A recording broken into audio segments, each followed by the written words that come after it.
Screen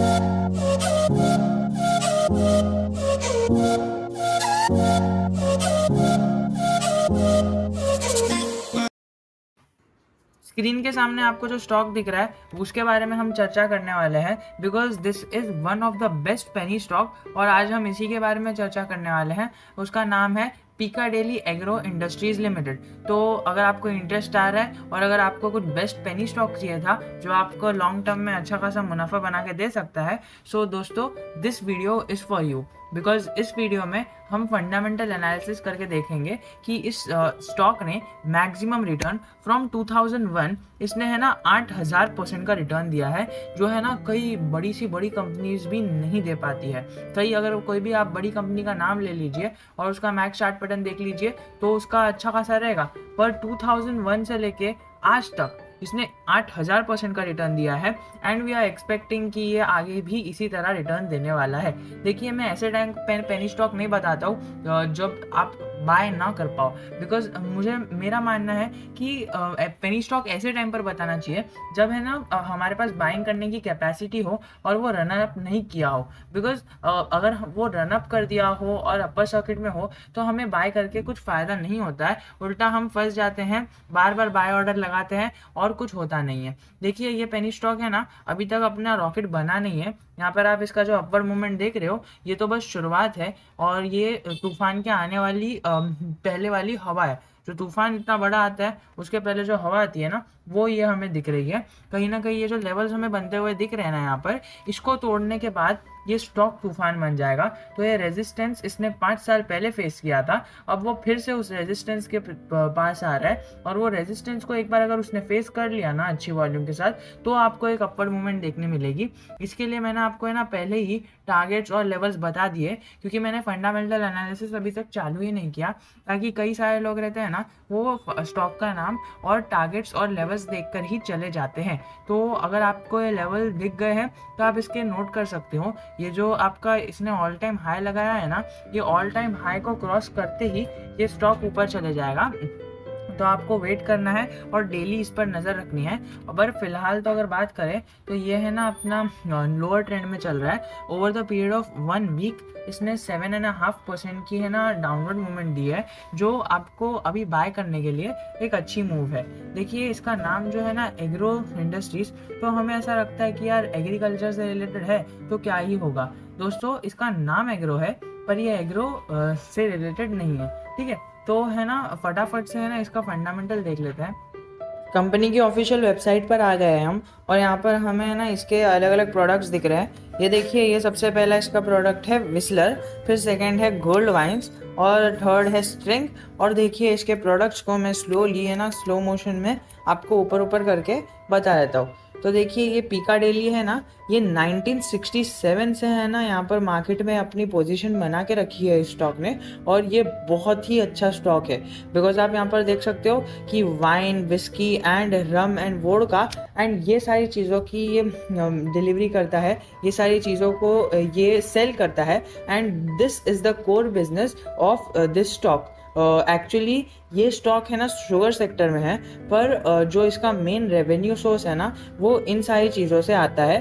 कोविड-19 की वजह से है ना इसे अफेक्ट हुआ था, बट देन आपको पता है कि इंडिया वाले किस तरह से या फिर पूरी वर्ल्ड वाले जिन्हें बाहर जाने नहीं मिला था, तो लॉकडाउन के बाद किस तरह इस चीज़ पर टूट पड़े थे, तो इसकी वजह से हमें सेल्स बढ़ते हुए दिखने मिली। पर इस क्वार्टर की जो सेल्स है ना इसके अंदर हमें प्रभाव देखता हुआ मिल रहा है और फिर भी स्टॉक ऊपर जा रहा है। अब देखिए जैसे ही रिजल्ट सामने आया है ना उसके बाद से ही स्टॉक में डाउनवर्ड मूवमेंट आ गई, और वैसा कि मैंने तो आपको बता ही दिया कि स्टॉक नीचे की तरफ गिर रहा है एक हफ्ते से only because of this bad result. और रिजल्ट को आगे हम चर्चा करेंगे, पर हम है ना इसका कोर बिजनेस समझ लेते हैं कि पिकाडेली एग्रो इंडस्ट्रीज लिमिटेड स्टॉक का नाम है। और यहाँ पर अबाउट सेक्शन में अगर हम देखें तो इनकॉर्पोरेटेड इन 1997 और ये PAIL कंपनी का शॉर्ट फॉर्म है, produces sugar and distillery products along with its 3 associate companies, ठीक है। तो इसका मतलब है ना ये कंपनी है, इसके साथ है ना 3 कंपनीज है, तो ये 3 एसोसिएट कंपनीज के साथ ये 2 चीज़ें बनाती है, शुगर एंड डिस्टिलरी प्रोडक्ट्स। अब शुगर तो हमें पता ही है शक्कर, एंड देन सेकेंडली जो डिस्टिलरी प्रोडक्ट्स है ना, जो हमने पहले देखा, वोडका, वाइन, रम, बियर, ये सारी चीज़ें हैं ना डिस्टिलरी प्रोडक्ट्स में आती है। एंड आपको पता है कि कोविड आ जाए या कोविड का पप्पा आ जाए, इस चीज़ में तो कुछ कॉम्प्रोमाइज़ होने नहीं वाला है, बिकॉज जो अल्कोहलिक पर्सन रहता है, he is behind the thing, तो this is a passive income type, because ये अगर किसी ने एक बार नशा चढ़ा लिया तो वो बार बार आके ये प्रोडक्ट खरीदेगा, ठीक है। तो इसकी डिमांड हर एक टाइम पर रहने वाली है। पहले के हज़ारों साल पहले भी इस चीज़ की डिमांड थी, एंड देन अभी भी इस चीज़ की डिमांड है, ठीक है। Moving back towards our topic, अगर इसके की पॉइंट्स देखें तो की पॉइंट्स जो इसके सेगमेंट्स है ना, ये बहुत सारे सेगमेंट्स में है, पर अगर हम उसके बात करें तो वो हमने पहले ही जो वीडियो में हमने जो स्क्रीनशॉट्स देख लिए थे और ऑफिशियल वेबसाइट पर ही हमने देख लिया था, तो वही सारी चीज़ें ये सेगमेंट में काम करता है। मार्केट कैप की बात करें तो बहुत ही छोटी कंपनी है और आपको अपॉर्चुनिटी मिल रही है इसके अंदर बाय करते हुए चलने की। देखिए, मैं आपको कुछ ऐसा स्ट्रॉन्ग रिकमेंडेशन नहीं दे रहा हूँ, बट मेरा एज अ सजेशन है, after my research and development, and sorry for the development word, after my research and analysis. तो अगर मार्केट कैप की बात करें तो ऑलमोस्ट ये अपना मार्केट कैप 200 CR का क्रॉस करने वाला है। स्टॉक की जो करंट प्राइस चल रही है ना, वो 20 रुपये चल रही है, जो अराउंड 24 इसका जो ऑल टाइम हाई है ना, उसको टच करके ही मानेगा ये। एंड देन मैंने जैसा कि आपको बताया कि वो अपने ऑल टाइम हाई को टच करेगा एंड फिर उसके अंदर एक रॉकेट बन जाएगा स्टॉक, और आपको आराम से 30 से 40% का रिटर्न शॉर्ट टर्म में दे सकता है। और अगर आप एक साल इस स्टॉक में बैठ गए ना, तो आपको ये बहुत ही अच्छा मल्टीबैगर रिटर्न दे सकता है। अगर स्टॉक के पीई की बात करें तो पीई 10 का है, जो यहाँ पर हमें प्रोस में दिख रहा है कि जब कंपनी हैज रिड्यूस्ड डेट, और सेकेंडली है ना, यहाँ पर जो इसका पीई है ना, वो over the period of 5 years वो रिड्यूस हुआ है, यानी आपको है ना बहुत ही अच्छी अपॉर्चुनिटी मिल रही है। यहाँ पर अगर हम देखें तो है ना, company is trading 1.03 times it's book value. Book value 19 रुपए का है और यहाँ पर वो ट्रेड कर रहा है 20 रुपए पर। तो ये उसका जो स्टॉक का है प्रोज हो गया। और सेकेंडली अगर हम बात करें, ROC ROE भी 15 और 10% है, जो एक इनफ चीज है स्टॉक मार्केट के अंदर। अगर हम 10% भी अगर पकड़ के चले ना, तो डिसेंट तो नहीं कह सकते, डिसेंट से थोड़ा कम कह सकते हैं, but over the period of years gradually it is increasing. जो मुझे इसमें खास लगा ना, वो मुझे ये लगा कि है ना, ये इतनी छोटी कंपनी होने के बाद भी है ना, ये 1% के आसपास का डिविडेंड देती है, जो किसी भी एक हेल्दी स्टॉक के मतलब कंपैरिजन में बहुत ही अच्छा है। तो इसके बहुत सारे प्रोज है, ऐसे आगे जाके हम प्रोज पढ़ेंगे। और देखिए, हर एक चीज का एक प्रोज रहता है, एक कॉन्स रहता है, तो हम कॉन्स के बारे में भी डिस्कशन करेंगे।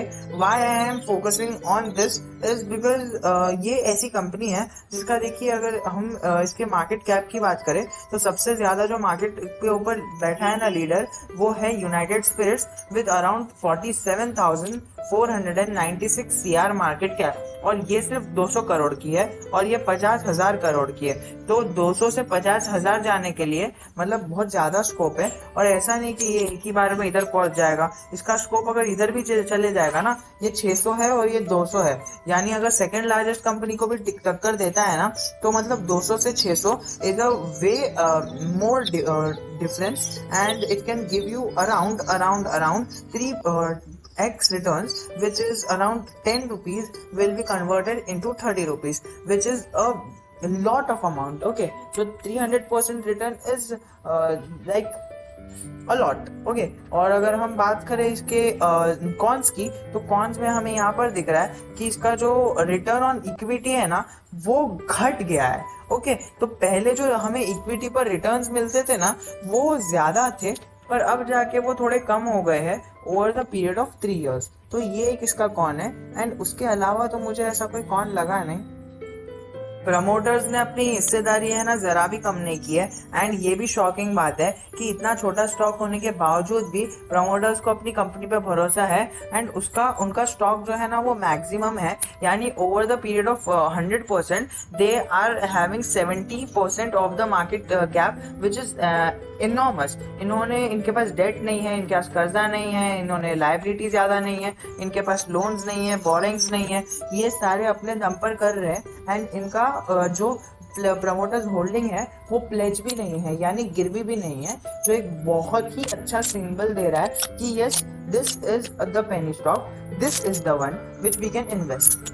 यहाँ पर गौर करने वाली जो बात है ना कि DIS ने यहाँ पर है ना अपनी होल्डिंग को घटा दिया है और यहाँ पर पूरी जीरो कर दी है। तो अब वो क्यों किया है वो तो हमें यहाँ पर रीजन नहीं दिख रहा है, पर DIS यानी रविराज डेवलपर्स की इनमें होल्डिंग थी और इन्होंने है ना 2021 के मार्च क्वार्टर में ना अपनी होल्डिंग बढ़ाई भी थी, फिर अचानक से इन्होंने अपनी होल्डिंग कम कर दी। No one knows the reason behind that, obviously no one will know, पर अगर मुझे कुछ ऐसी न्यूज मिलती है तो I will be informing you through the video.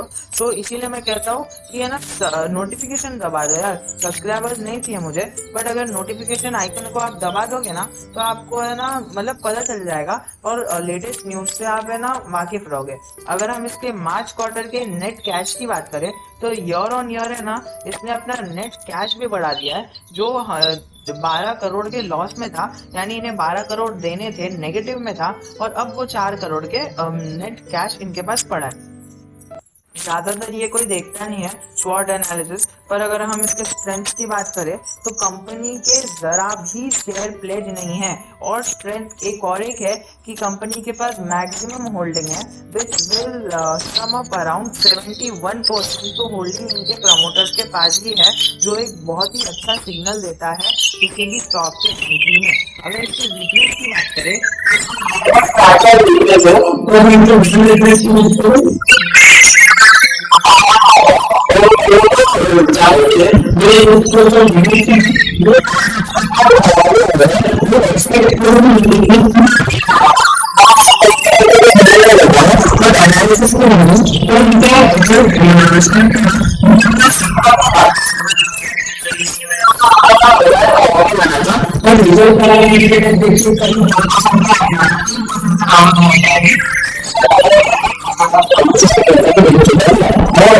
इसकी बात करें